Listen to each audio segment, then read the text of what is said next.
Story की शुरुआत में हम एक हैंडबॉल मैच को देखते हैं जहां पर वीआईपी स्टैंड्स में निक्की नाम का एक आदमी अपनी गर्लफ्रेंड जेस के साथ बैठा हुआ था।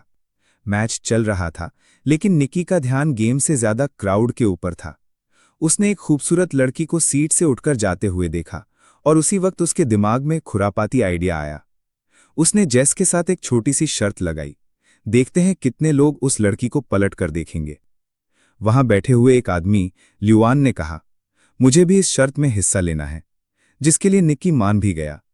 सबने मजाक में $10 की शर्त रखी और काउंटिंग शुरू कर दी।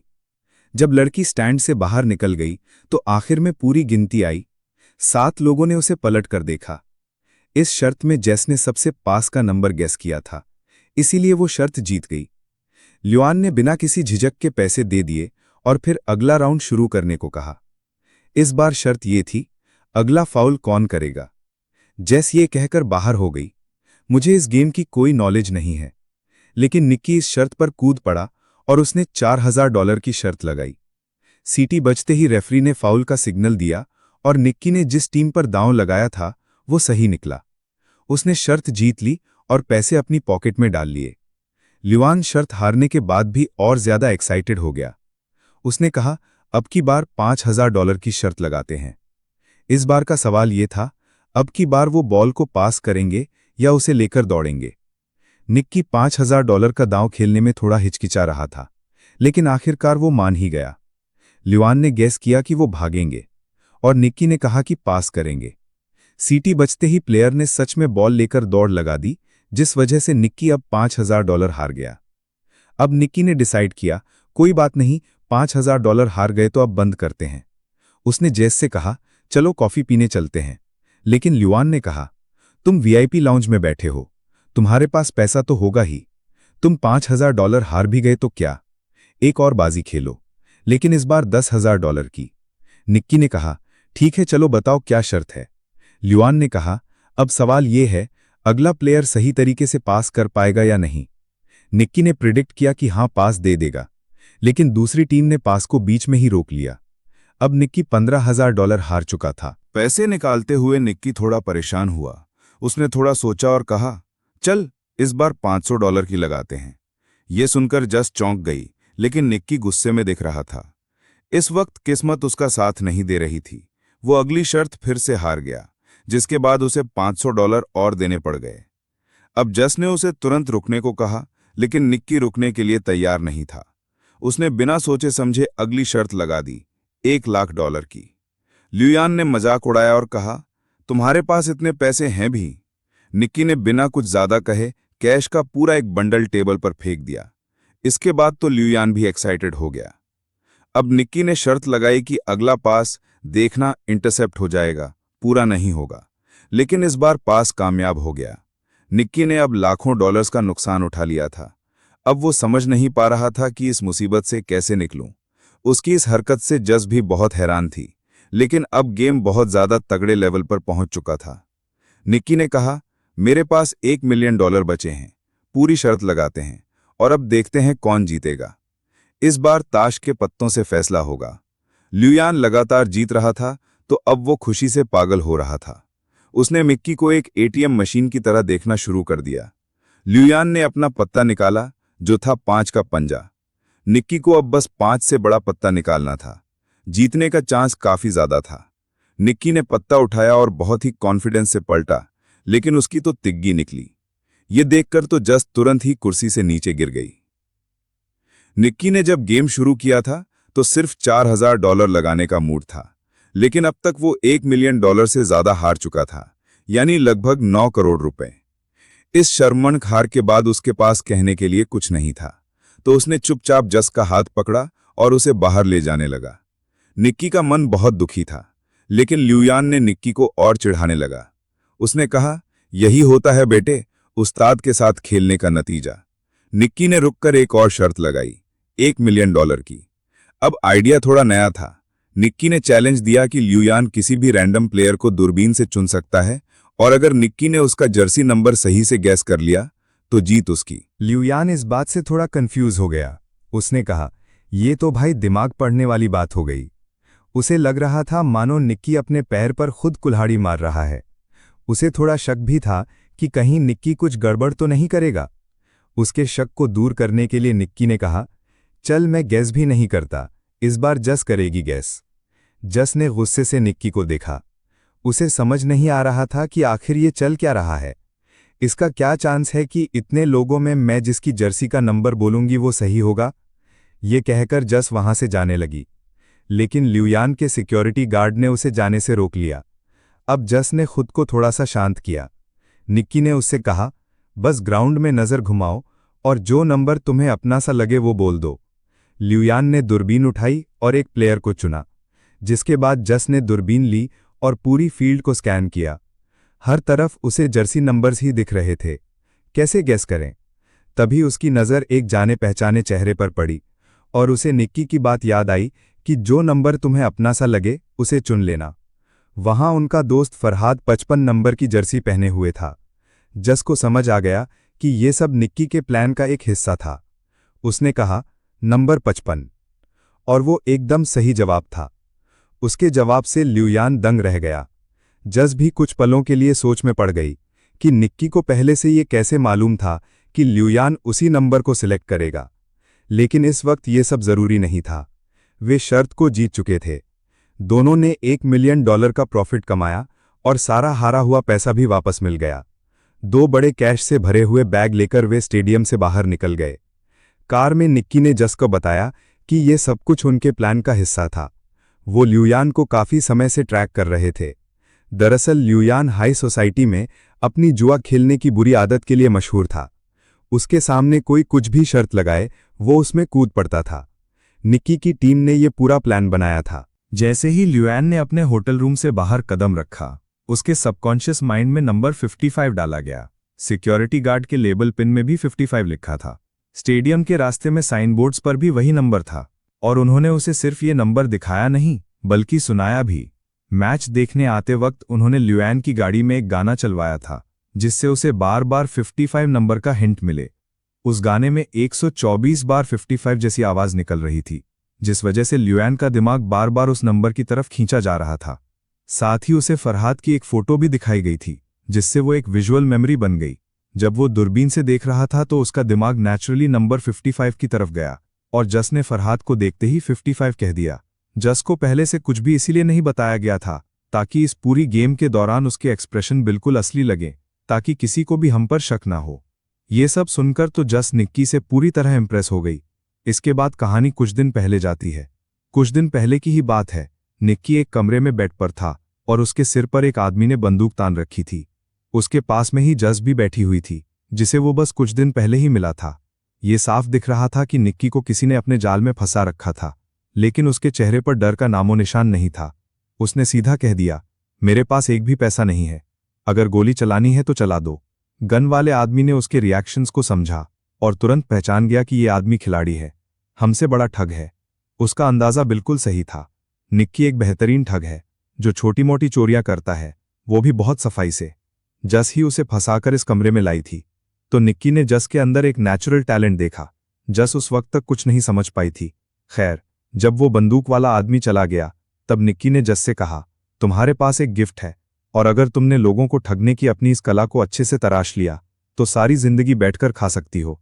निक्की ने कहा, ये तो हमारा पारिवारिक धंधा है। मेरा बाप, उसका बाप, सब ठग थे, मैं तो पुश्तैनी ठग हूं। हर ट्रिक, हर एक चाल उसके लिए एक गेम थी। जस ने बिना समय गंवाए थोड़े पैसे निकाले और कहा, मैं आपसे सीखना चाहती हूं। निक्की ने भी समय बर्बाद करना जरूरी नहीं समझा। बाहर जाते वक्त भी निक्की ने जस की एक अंगूठी चुरा ली थी और उसे पता तक नहीं चला था। जब तक जस समझ पाती कि हुआ क्या है तब तक उसकी घड़ी भी गायब हो चुकी थी और जब उसने हैंडबैग में घड़ी रखी तो निक्की उसका वॉलेट निकाल चुका था। इन सारे कारनामों के बाद निक्की ने कहा, हाथ की सफाई, टाइमिंग और बस थोड़ा सा स्टाइल, यही चाहिए इस काम में। उस दिन निक्की ने उसे गुड बाय के अलावा कुछ और नहीं कहा। कुछ महीने बाद जस ने निक्की को न्यू ऑर्लिन शहर में ढूंढ निकाला जहां निक्की ने एक नई टीम बनानी शुरू की थी। उन दोनों की मीटिंग भी असल में एक टेस्ट था। वो देखना चाहता था कि जस उनकी टीम को ज्वाइन करने के लायक है भी या नहीं। जब जस ने हामी भरी तो निक्की ने उसे टीम के एक आदमी के साथ मेले में भेज दिया। आज जस की पहली प्रैक्टिकल असाइनमेंट था। वो मैप हाथ में लेकर कुछ लोगों से रास्ता पूछने लगी। तभी उसके साथी ने चुपके से एक टूरिस्ट का कैमरा लेंस चुरा लिया। फिर एक दूसरे साथी ने जानबूझकर एक आदमी को टक्कर मारी और जस ने उसका वॉलेट निकाल लिया। जस को अब अपने चोरी करने के स्टाइल में थोड़ा कॉन्फिडेंस आने लगा था। उसने चॉपस्टिक्स की मदद से एक और औरत के बैग से वॉलेट निकाल लिया और सब कुछ इतना स्मूथ हुआ कि किसी को शक भी नहीं हुआ। निक्की ये सब कुछ एक बिल्डिंग के टॉप से देख रहा था। उसने टीम से कहा, उसे अकेला छोड़ दो, अब उसके उड़ने की बारी है। जस ने एक के बाद एक महंगा सामान चुराना शुरू कर दिया और उसकी हर चोरी के साथ निक्की की आंखों में उसके लिए इज्जत बढ़ने लगी। अब निक्की ने उसे एक और बड़े असाइनमेंट के लिए भेज दिया। इस बार ये एक हाईटेक फ्रॉड था। खास तरह के लेंसेज की मदद से वे लोग दूसरों के पत्ते देख सकते थे और फिर ओपोनेंट को आसानी से हरा देते। यहां पर क्रेडिट कार्ड चुराने का काम भी चल रहा था। कार्ड को चुराकर चुपके से एक टीममेट के पास भेजा जाता, जहां एक डिवाइस उसके डेटा को कॉपी करता और फिर वो कार्ड वापस उसी शख्स की पॉकेट में चला जाता। जब तक किसी को कुछ पता चलता तब तक पूरा अकाउंट खाली हो जाता। एक और ठगी का सिस्टम था नकली एटीएम मशीन। जब भी कोई एटीएम से पैसे निकालता तो मशीन में उसका पिन अपने आप स्टोर हो जाता। फरहाद उस मशीन को चुपचाप हटाकर सारा डेटा ले जाता और आखिर में उनके डेटा को ब्लैक मार्केट में बेच दिया जाता। जस ने एक दिन एक खूबसूरत नेकलेस देखा और पहन लिया, लेकिन निकी ने कहा, इसे तुरंत उतार दो। उसने सख्ती से समझाया, सारी चीजों को बेचना होगा, कुछ भी हमारा पर्सनल नहीं होना चाहिए। जस पहली बार इतने बड़े लेवल की ठगी देख रही थी। चुराई हुई चीजों के पहाड़ के बीच में खड़े होने का फील कुछ और ही था। अगले दिन जस और फरहाद एक अमीर इलाके में घूम रहे थे। उनका काम था नाटक करना। फरहाद बेहोश हो गया और जस चिल्लाकर एक्टिंग करने लगी, प्लीज कोई हमारी मदद करो। ये एक तरह की डिस्ट्रैक्शन थी जिसका फायदा उठाकर टीम के बाकी लोगों ने आसपास के अमीरों का काफी सारा सामान चुरा लिया। पूरी टीम एक एम्बुलेंस में बैठकर निकल गई। ये सब कुछ इतने अच्छे से प्लान था कि कोई कुछ समझ ही नहीं पाया। उस रात उन सब ने मिलकर सेलिब्रेट किया। निकी ने सबकी तारीफ की क्योंकि सिर्फ एक हफ्ते में उन्होंने $1.2 मिलियन कमा लिए थे। अगले दिन टीम के सभी लोग अलग होने वाले थे। सभी डॉक्यूमेंट्स को डिस्ट्रॉय कर दिया गया और सबको भरोसा दिलाया गया कि कुछ दिनों के अंदर तुम्हारे पैसे तुम्हारे बैंक अकाउंट में आ जाएंगे। लेकिन पुराने मेंबर जानते थे कि निकी का एक लास्ट मिशन अभी भी बाकी था। उन्होंने उसे $1.2 मिलियन कैश दिया और जस के सामने वार्निंग भी दी, इसे जुए में उड़ा मत देना। अगली सुबह निकी जस को लेकर स्टेडियम के वीआईपी लाउंज में चला गया। उसने जस के सामने पूरा तमाशा किया और उसे दिखाया कि कैसे कुछ ही मिनटों में हम $1 मिलियन कमा सकते हैं। जस उस वक्त तक निकी के थोड़े थोड़े प्यार में पड़ने लगी थी। उसे लगने लगा था कि वो निकी की गर्लफ्रेंड है, तभी तो वो उसे ये सब कुछ दिखा रहा है। लेकिन निकी के मन में ऐसा कुछ नहीं था। वो शुरुआत से ही जस को ठगी के लिए यूज कर रहा था। जब सब कुछ खत्म हो गया तो निकी ने उसे $80 कैश दिया और आखिर में कहा, गुड बाय। जस ने उसकी तरफ देखा। उसकी आंखों में आंसू थे। उसका दिल टूट गया था। एक तरफ वो निक्की से सच में प्यार कर बैठी थी, दूसरी तरफ उसे ये भी लग रहा था कि $80 बहुत कम है, क्योंकि निक्की ने अभी अभी $1 मिलियन कमाए थे। लेकिन निक्की की दुनिया में जज्बातों के लिए कोई जगह नहीं थी और जस ने अब उसका असली रंग देख लिया था। लगभग 3 साल बाद हम एक रेस कार को सर्विस स्टेशन में घुसते हुए देखते हैं और जल्द ही हमें निक्की भी वहां नजर आता है। उसकी आंखों में थकान थी और उसके चेहरे पर साफ दिख रहा था कि उसके पैसे खत्म होने वाले हैं। लंच के वक्त उसकी एक रेस कार टीम के मालिक गरिया के साथ मीटिंग थी। गरिया की रिसर्च टीम ने EXR नाम का एक नया एल्गोरिथम डेवलप किया था, लेकिन वो इस एल्गोरिथम को और बढ़िया करके अपने जीतने के चांसेस और बढ़ाना चाहते थे। इसके लिए उन्होंने निक्की को काम पर रखा। प्लान बिल्कुल सिंपल था। निक्की उनका चीफ इंजीनियर होने का नाटक करेगा। फिर वो ऐसा दिखाएगा कि उसके और गरिया के बीच में लड़ाई हो गई है, ताकि दूसरी टीमें उनके जाल में फंस सकें। इसके बाद निक्की EXR का एक फेक वर्जन बेचेगा और असली सिस्टम गरिया की टीम इस्तेमाल करेगी, जिससे उनकी जीत पक्की हो जाएगी। डील के हिसाब से निक्की को €1 मिलियन मिलने वाले थे। निक्की ने इस काम को मजाक समझा था। इतना सिंपल स्कैम तो वो नींद में भी कर सकता था। लेकिन गरिया के आदमी बटलर को निक्की पर बिल्कुल भरोसा नहीं था। उसने सीधा निक्की को धमकाते हुए कहा, अगर कुछ भी गड़बड़ की ना तो गोली सीधी छाती में मारूंगा। निक्की ने उसी शाम एक पार्टी को अटेंड किया। उनका प्लान था भीड़ के बीच में अपना झगड़ा करना, पर उनका प्लान तो तभी बिखर गया जब जस ने एंट्री मारी, एक लाल ड्रेस में सीढ़ियों से उतरते हुए। और वो सीधा जाकर गरिया के गले लग गई। ये देखकर निक्की का दिमाग घूम गया। उसने जस को 3 साल से देखा ही नहीं था और अब वो किसी और के साथ थी, और वो भी उस आदमी के साथ जिसने निक्की को काम पर रखा था। जस ने आराम से निक्की के पास आकर कहा, अब मैं कोई ठग नहीं हूं, और जो कुछ भी 3 साल पहले हुआ था अब उन बातों का कोई मतलब नहीं। उसने ये भी कहा, गरिया को निक्की और मेरे बीच के पुराने रिश्तों के बारे में कुछ नहीं पता। अगर ये बात दबी रहे तो ही बेहतर होगा। ये सब सुनकर निक्की का खून खौल गया। उसने वॉडका का ग्लास उठाया और एक ही बार में खाली कर दिया। पहले उसे लड़ने के लिए एक्टिंग करने की जरूरत थी, अब तो उसे वैसे ही गुस्सा आ रहा था। निक्की ने सबके सामने गरिया के साथ जबरदस्त झगड़ा किया। ये ड्रामा राइवल रेसिंग टीम को बहुत पसंद आया। जल्द ही सिक्योरिटी ने उसे पार्टी से निकाल दिया, लेकिन अब राइवल टीम का बिजनेस कार्ड उसके हाथ में आ चुका था। अगली सुबह निक्की मैक्लारेन टीम के मालिक से मिला। निक्की ने सीधी बात की, 3 मिलियन यूरोज लगेंगे, EXR सिस्टम बेचना चाहता हूं मैं। रेस कार के मालिक के पास पैसों की कमी नहीं थी, तो मोल भाव की जरूरत ही नहीं पड़ी। उन्होंने तुरंत ट्रैक को टेस्ट किया और रिजल्ट देखकर मालिक का चेहरा खिल गया। निक्की ने भरोसा दिलाया कि 48 घंटे में पूरा सॉफ्टवेयर मिल जाएगा। दूसरी तरफ जस सड़क पर फरहाद से मिली। फरहाद को निक्की ने भेजा था। उसने जस को बताया कि 3 साल पहले निक्की का चले जाना जरूरी था, उसके पास कोई चॉइस नहीं थी। उसने कहा, निक्की अब भी तुमसे प्यार करता है। फरहाद ने एक बक्सा जस को दिया, जिसके अंदर वही नेकलेस था जो जस को पसंद आया था। उस नेकलेस को देखकर जस का मन पिघल गया। जस के मुंह से तो ये निकला कि वो निक्की पर भरोसा नहीं कर सकती, लेकिन उसकी आंखों में कुछ और ही लिखा था। वो अब भी उसके लिए कुछ तो महसूस करती थी। खैर, जल्द ही डील का दिन आया और निक्की मैक्लारेन टीम के मालिक को सॉफ्टवेयर दे गया। बदले में एक हट्टा कट्टा इंसान ने उसके हाथ में 3 मिलियन यूरोज थमा दिए। लेकिन निक्की का नेचर ही कुछ ऐसा था कि वो बिना रिस्क के काम नहीं करता। उसने उस सॉफ्टवेयर की एक एक कॉपी चुपके से सभी रेसिंग टीम्स को बेच दी। हर एक हैंडशेक में नए यूरोज, जिससे हाथ मिलाया मिलियंस में पैसे ले लिए। जब तक रेस शुरू नहीं हुई, किसी को भी पता नहीं चला कि सभी के पास एक ही सिस्टम है। उस रात निक्की ने भागने की जगह जस को मैसेज किया। अगर समय रहते वो आ गई तो वो दोनों साथ में भाग सकते हैं। निक्की ने इंतजार किया पर कोई नहीं आया। आखिरी समय पर जब वो हार मानकर निकलने लगा तो जस आ गई। लेकिन अभी भागने का टाइम नहीं था, क्योंकि उसी वक्त वही हट्टा कट्टा आदमी जिसने मैक्लारेन टीम की तरफ से उसे 3 मिलियन यूरोज दिए थे, वो निक्की के सामने आ गया। दरअसल वो गरिया का आदमी था। अब वो सब कुछ सच पता कर चुका था कि निक्की ने फेक नहीं बल्कि असली सॉफ्टवेयर बेचा है। उसे गरिया के 1 मिलियन यूरोज में कोई इंटरेस्ट नहीं था। अब वो अपना पूरा गियर पहनकर निक्की की कार से जानबूझकर टकरा गया। निक्की और जस एक घातक एक्सीडेंट के बाद पकड़े गए।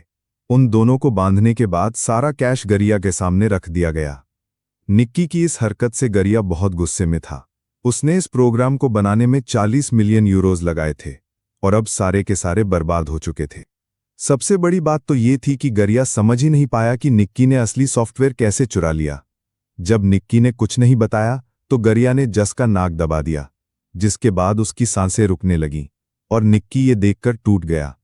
उसने सब कुछ बताया कि उसने जस का अपने लिए पुराना प्यार जगाकर उसे एक नेकलेस पहना दिया, जिसके अंदर एक खास चिप लगी हुई थी। जैसे ही गरिया ने वो सॉफ्टवेयर खोला, उस नेकलेस के जरिए निक्की ने उसका पासवर्ड और डेटा चुरा लिया। ये सुनकर तो जस का दिल टूट गया। उसकी आंखों से आंसू बहने लगे, पर गरिया और उसके लोग हंसने लगे। उन्हें कहानी तो अच्छी लगी, लेकिन उन्हें निक्की की बात पर भरोसा नहीं हुआ। गरिया ने बताया, जस मेरी कोई गर्लफ्रेंड नहीं थी, मैं जानता हूं ये पैसों के लिए मेरे साथ थी। उधर जस ने भी कबूल किया कि वो सिर्फ उसकी महंगी घड़ियों की कलेक्शन चुराना चाहती थी। निक्की इस बात से हैरान था कि जस ने उसे जलाने के लिए गरिया के साथ प्यार में होने का नाटक किया था। अब दोनों ही पकड़े गए थे। गरिया ने ज्यादा वक्त नहीं लिया। उसने बटलर से पूछा, निक्की ने सॉफ्टवेयर कैसे चुराया? जैसे ही निक्की बोलने लगा, बटलर ने गोली चला दी। वो गोली सीधी निक्की के सीने में घुस गई। गरिया का चेहरा सफेद पड़ गया। उसने घबराकर बटलर से कहा, पैसा वापस कमाया जा सकता है, लेकिन अगर मर्डर के चक्कर में अंदर हो गया ना, तो जिंदगी खत्म हो जाएगी। उसने बटलर को तुरंत निकाल दिया और वेयरहाउस से भाग गया। जस बहुत ज्यादा रो रही थी, लेकिन बटलर ने कहा, डरने की जरूरत नहीं है। वो असलियत में निक्की का ही आदमी था और सच कहूं तो उसका बाप हूं मैं, असली बाप। उसने गोली जानबूझकर दिल के साइड में चलाई थी। उसने टेप से जख्म को सील किया, सुई से खून निकाला और उसकी छाती में एयर प्रेशर को स्टेबलाइज किया। अचानक निक्की ने फिर से अपनी आंखें खोल दी। वो अब भी जिंदा था। पैसों का ढेर उनके पीछे पड़ा था और वो तीनों वहां से निकल गए। निक्की दरअसल एक अनाथ था और उसे इसी बटलर ने पाला था। उसने ही निक्की को ये सारी चोरी चकारी की स्किल सिखाई थी। रूल था कि कभी इमोशनल मत होना, लेकिन अब निक्की सच में जैसे प्यार करने लगा था। बटलर ने दोनों को एक सड़क किनारे छोड़ा और सारे पैसे लेकर चला गया। निक्की के हाथ कुछ भी नहीं आया, लेकिन हॉस्पिटल जाते हुए निक्की ने गाड़ी में देखा कि गरिया की 2 लाख यूरोस की घड़ी जेस के हाथ में थी। दोनों ने एक दूसरे को देखा और मुस्कुरा दिए। इस चालबाजी और हाथ की सफाई के साथ वो दुनिया के किसी भी कोने में भूखे तो नहीं मरेंगे। और यहीं खत्म हो जाती है फोकस फिल्म की कहानी। तो चलिए मिलते हैं नेक्स्ट वीडियो में। तब तक के लिए जय हिंद, जय भारत।